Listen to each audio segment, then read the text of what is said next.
Buenas tardes, mi nombre es Alonso Lowe. Permíteme narrarte la siguiente historia. Milwaukee, Wisconsin, una ciudad ordinaria, con calles que guardaban un secreto inimaginable, un secreto que, durante más de una década, se alimentó del silencio y la negligencia. El hombre detrás de este terror no era un fantasma, sino un joven tímido y solitario, un vecino más. Su nombre, Jeffrey Lionel Dahmer. Entre 1978 y 1991, Dahmer despojó de su vida a 17 hombres y adolescentes. Sus crímenes no solo fueron asesinatos, sino actos de depravación que incluyeron necrofilia, canibalismo y el macabro deseo de crear zombies sexuales, buscando conservar partes de sus víctimas como trofeos. Esta es la historia de cómo un joven se convirtió en el temido carnicero de Milwaukee, cómo sus crímenes salieron a la luz y cómo encontró su final tras las rejas. Bienvenidos a las profundidades de un caso que redefinió el horror. Jeffrey Dahmer nació el 21 de mayo de 1960. Su infancia estuvo marcada por la inestabilidad. Sus padres, Joyce y Lionel, tenían un matrimonio turbulento. La madre sufría de depresión y dependencia de medicamentos, mientras que su padre, un químico, a menudo estaba ausente o absorto en sus estudios con la disección de animales. Desde muy joven, Jeffrey mostró una fascinación inusual, casi macabra, por la muerte y la disección de animales muertos. Con la ayuda de su padre, que le enseñó a preservar huesos de animales, su interés se consolidó en una oscura obsesión que actuó como un precursor de sus crímenes futuros. En la adolescencia, el joven Dahmer era un chico increíblemente tímido y reprimido, lidiando con su sexualidad homosexual en secreto y recurriendo al alcohol como un paliativo para su ansiedad y soledad. Este alcoholismo se convirtió en un patrón destructivo a lo largo de su vida. La represión estalló en junio de 1978, poco después de graduarse de la preparatoria. Dahmer cometió su primer asesinato. Stephen Hicks, un autoestopista que invitó a su casa. El patrón fue de mentiras, asesinato, desmembramiento y eliminación de cuerpos. En este caso, enterrando y luego desenterrando y disolviendo los restos. Quedó establecido, curiosamente, tras este acto atroz, una pausa de 9 años. Dahmer intentó encajar, asistió a la Universidad Estatal de Ohio, pero fue expulsado por su alcoholismo. Se unió al ejército, donde inicialmente fue un buen soldado, pero el alcohol lo llevó a su baja con honores en 1981. Regresó a Ohio y luego a Wisconsin a vivir con su abuela. Fue en la casa de su abuela en West Allis, donde su depravación resurgió con fuerza. Bajo el techo de su abuela, Dahmer cometió su segundo asesinato. Stephen Toomey, un joven de 25 años asesinado en noviembre de 1987 en un hotel. Tras conocer a Dahmer en un bar gay, Dahmer no recordaba claramente cómo ocurrió la muerte, solo despertó junto al cuerpo golpeado. Los restos fueron transportados y desechados más tarde. Usaba somníferos para drogar a sus víctimas antes de estrangularlas. Su abuela, molesta por su alcoholismo y los olores extraños, le ordenó mudarse. En 1988, Jeffrey se trasladó a su infame apartamento 213 en el 924 de North 25 Street, el lugar donde se desarrollarían sus crímenes más atroces. Desde su apartamento en Milwaukee, Dahmer comenzó a cazar. Solía frecuentar bares gay, eligiendo a hombres que parecían marginados o vulnerables. Su modus operandi era un ritual macabro y aterrador: seducción y drogadicción. Llevaba a sus víctimas a su apartamento con promesas de dinero o posar para fotos, y luego las drogaba con potentes somníferos. Asesinato: las estrangulaba. Necrofilia y canibalismo. Tras la muerte venía el capítulo más oscuro: violaciones post-mortem y la ingesta de partes de sus cuerpos. Experimentación: buscaba la forma de crear un compañero complaciente, llegando a perforar el cráneo de algunas víctimas e inyectar ácido clorhídrico con el objetivo de anular su conciencia y mantenerlas vivas a su lado. Jamie Dockstader, de 14 años, asesinado en enero de 1988, fue una de las víctimas que Dahmer drogó y estranguló en la casa de su abuela. Richard Guerrero, de 25 años, asesinado en marzo de 1988, Dahmer lo mató después de transportarlo a la casa de su abuela. Anthony Sears, de 26 años, asesinado en febrero de 1989. Sus restos, desmembrados, también fueron desechados, aunque Dahmer comenzó a guardar algunos huesos blanqueados como trofeos. Ricky Biggs, de 27 años, y Eddie Smith, de 28 años, asesinados en mayo y junio de 1990, respectivamente. Dahmer intensificó sus rituales de canibalismo y necrofilia, desmembrando los cuerpos en el apartamento 213. Ernest Miller, de 22 años, asesinado en septiembre de 1990. Dahmer lo estranguló y lo desmembró. David Thomas, de 23 años, asesinado en septiembre de 1990. Curtis Straughter, de 18 años, asesinado en febrero de 1991. Errol Lindsay, de 19 años, asesinado en abril de 1991. Su hermana, Rita Isbell, se convertirá en una de las voces más fuertes durante el juicio.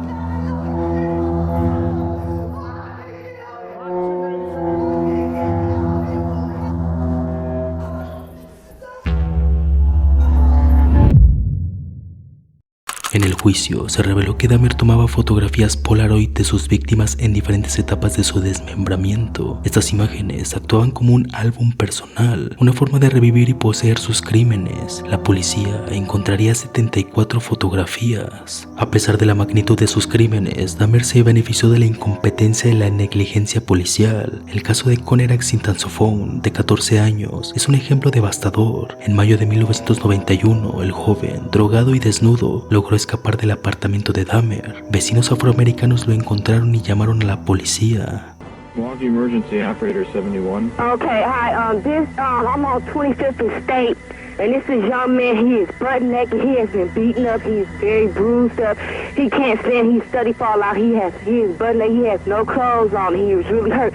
Cuando los oficiales llegaron, Dahmer los convenció de que se trataba de una disputa doméstica entre adultos, alegando que Conrad era su amante de 19 años. Los oficiales, tras una inspección superficial y una preocupante falta de interés, entregaron a Conrad a Dahmer. Horas después, Conrad se convirtió en la siguiente víctima del asesino. La gente en Milwaukee estaba atónita, no solo por los asesinatos, sino también por los reportes sobre que la policía había devuelto a un niño de 14 años golpeado y sangrado a manos de Dahmer 2 meses antes. ¿Por qué nadie descubrió a Dahmer antes de que tuviera la oportunidad de asesinar a 17 personas? Debieron haberlo investigado en ese mismo momento. No creo que la policía esté haciendo su trabajo. Los oficiales...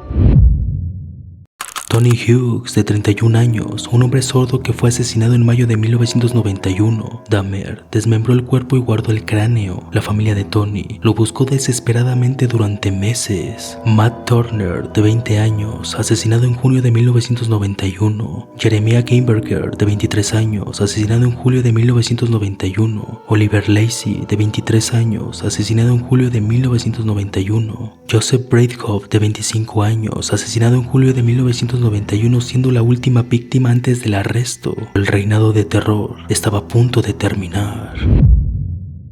La noche del 22 de julio de 1991, Tracy Edwards, la víctima número 17, logró escapar de la tortura de Dahmer. Desesperado, corrió por la calle con unas esposas colgando de su muñeca. Cuando los oficiales lo interrogaron, Edwards los llevó al apartamento. Mientras Dahmer intentaba recuperar las llaves, un oficial observó una caja de cartón en el dormitorio. Al abrirla, el oficial se encontró con un horror indescriptible: fotografías Polaroid de cuerpos desmembrados. Lo que se encontró en el apartamento era un museo de la muerte: cabezas humanas en el refrigerador, órganos en el congelador, esqueletos parcialmente disueltos en barriles y cráneos blanqueados. 17 vidas habían terminado allí y solo quedaba el eco de su tormento. Él tenía ese cuchillo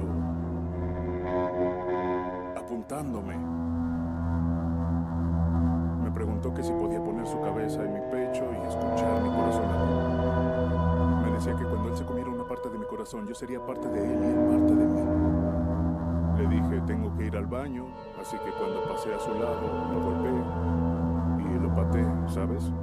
Le di una patada en la cara y luego, como si nada, se levantó y corrí hacia la puerta.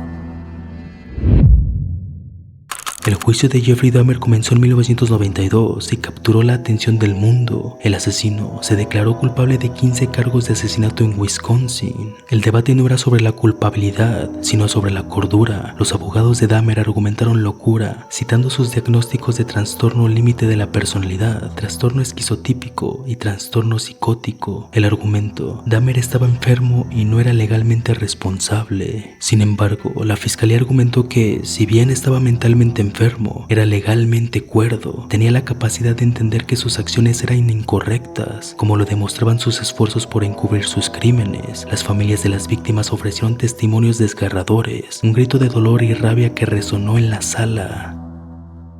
Finalmente, el jurado lo declaró legalmente cuerdo y culpable de los 15 cargos. Fue condenado a 15 cadenas perpetuas consecutivas, un total de 941 años de prisión. Más tarde, se le agregó una cadena perpetua adicional por un asesinato en Ohio. Jeffrey Dahmer fue enviado a la institución correccional de Columbia en Portage, Wisconsin. Lejos de la notoriedad, se convirtió en un recluso más. El miedo a ser asesinado por otros presos era constante y pasó gran parte de su tiempo en aislamiento. En prisión, Dahmer encontró una especie de paz y se volvió religioso. En 1994 fue bautizado en la capilla de la cárcel. A pesar de esto, la prisión era un hervidero de odio y resentimiento, especialmente de compañeros de prisión que conocían los detalles de sus crímenes. El 28 de noviembre de 1994, el monstruo de Milwaukee conoció a su verdugo.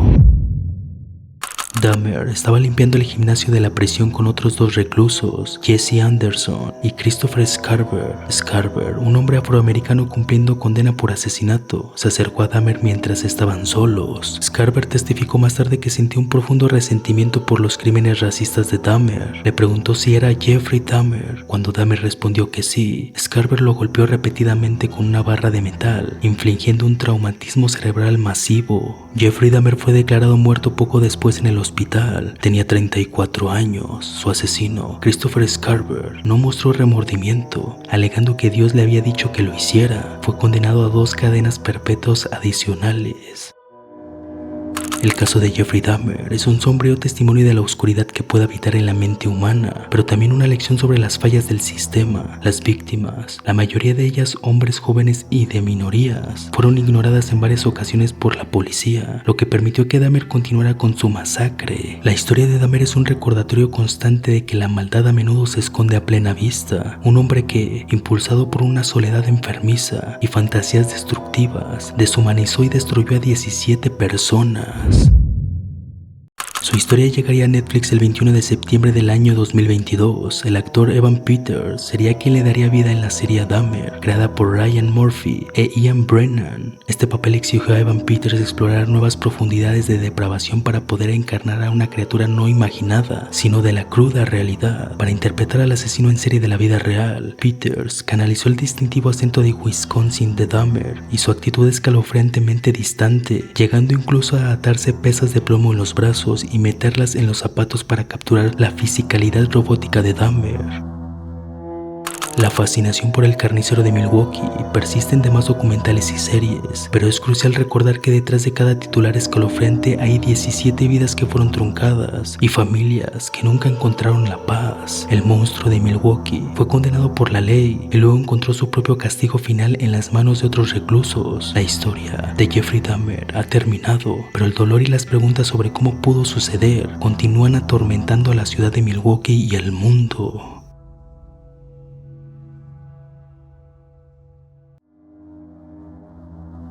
Si llegaste hasta aquí, déjame agradecerte. No olvides dejarme un like y una suscripción, ya que eso me ayuda a seguir trayendo contenido como este. Déjame en los comentarios qué opinas de las fallas policiales en este caso. ¿Crees que Dahmer era legalmente cuerdo? Te estaré leyendo. Nos vemos en un siguiente video.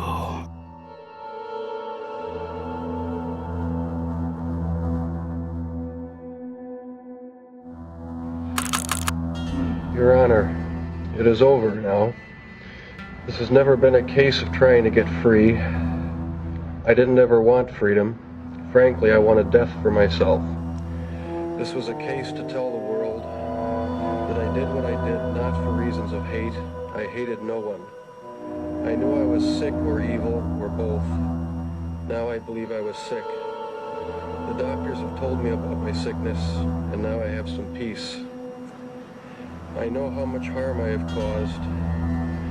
I tried to do the best I could after the arrest to make amends, but no matter what I did, I could not undo the terrible harm I have caused.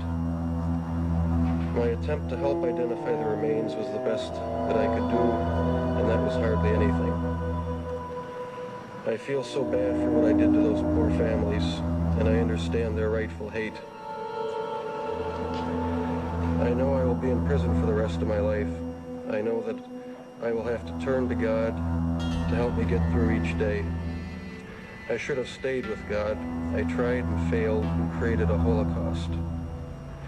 Thank God there will be no more harm that I can do. I believe that only the Lord Jesus Christ can save me from my sins. I have instructed Mr. Boyle to end this matter. I do not want to contest the civil case. I've told Mr. Boyle to try and finalize them if he can. If there is ever any money, I want it to go to the victims' families. I've talked to Mr. Boyle about other things that might help ease my conscience in some way of coming up with ideas on how to make some amends to these families, and I will work with him on that. I want to return to Ohio and quickly end that matter so that I can put all of this behind me and then come right back here to do my sentence. I decided to go through this trial for a number of reasons. One of the reasons was to let the world know that these were not hate crimes. I wanted the world in Milwaukee, which I deeply hurt, to know the truth of what I did. I didn't want unanswered questions. All the questions have now been answered. I wanted to find out just what it was that caused me to be so bad and evil. But most of all, Mr. Boyle and I decided that maybe there was a way for us to tell the world that if there are people out there with these disorders, maybe they can get some help before they end up being hurt or hurting someone. I think the trial did that. I take all the blame for what I did. I hurt many people. The judge in my earlier case tried to help me, and I refused his help, and he got hurt by what I did. I hurt those policemen in the Conorak matter, and I shall ever regret causing them to lose their jobs. And I hope and pray that they can get their jobs back, because I know they did their best, and I just plain fooled them. For that I am so sorry. I know I hurt my probation officer, who was really trying to help me. I am so sorry for that, and sorry for everyone else that I have hurt. I have hurt my mother and father and stepmother. I love them all so very much. I hope that they will find the same peace I am looking for. Mr. Boyle's associates, Wendy and Ellen, have been wonderful to me, helping me through this worst of all times. I want to publicly thank Mr. Boyle. He didn't need to take this case, but when I asked him to help me find the answers and to help others, if I could, he stayed with me and went way overboard in trying to help me. Mr. Boyle and I agreed that it was never a matter of trying to get off. It was only a matter of which place I would be housed the rest of my life, not for my comfort, but for trying to study me in the hopes of helping me and learning to help others who might have problems. I know I will be in prison. I pledge to talk to doctors who might be able to find some answers. In closing, I just want to say that I hope God has forgiven me. I know society will never be able to forgive me. I know the families of the victims will never be able to forgive me for what I have done. I promise I will pray each day to ask for their forgiveness when the hurt goes away, if ever. I have seen their tears, and if I could give my life right now to bring their loved ones back, I would do it. I am so very sorry. Your Honor, I know that you are about to sentence me. I ask for no consideration. I want you to know that I have been treated perfectly by the deputies who have been in your court and the deputies who work the jail. The deputies have treated me very professionally, and I want everyone to know that. They have not given me special treatment. Here is a trustworthy saying that deserves full acceptance. Christ Jesus came into the world to save sinners, of who I am the worst. But for that very reason I was shown mercy, so that in me, the worst of sinners, Christ Jesus might display his unlimited patience as an example for those who would believe in him and receive eternal life. Now to the King eternal, immortal, invisible, the only God, be honor and glory forever and ever. I know my time in prison will be terrible, but I deserve whatever I get because of what I have done. Thank you, Your Honor, and I am prepared for your sentence, which I know will be the maximum. I ask for no consideration. Did you like feeling evil? No, I didn't. But I tried to overcome the thoughts, and it worked for a while, but eventually I gave in. Not because I was angry with them, not because I hated them, but because I wanted to keep them with me. At first it was just curiosity, and then it became compulsive. Could someone like you be stopped? Could you be helped? No, I was dead set on going with this compulsion. It was the only thing that gave me any satisfaction. You were almost flaunting it? Yes, but that's how strong the compulsion was. That's how bizarre the desire was. I wanted to keep something of the person with me. I wish I could say that it just left completely, but no, there are times when I still do have the old compulsions. I just wanted to have the person under my complete control, not having to consider their wishes, being able to keep them there as long as I wanted. It's not easy to say that, but that's what the motive was. And I acted on my fantasies, and that's where everything went wrong. And so it just spiraled out of control.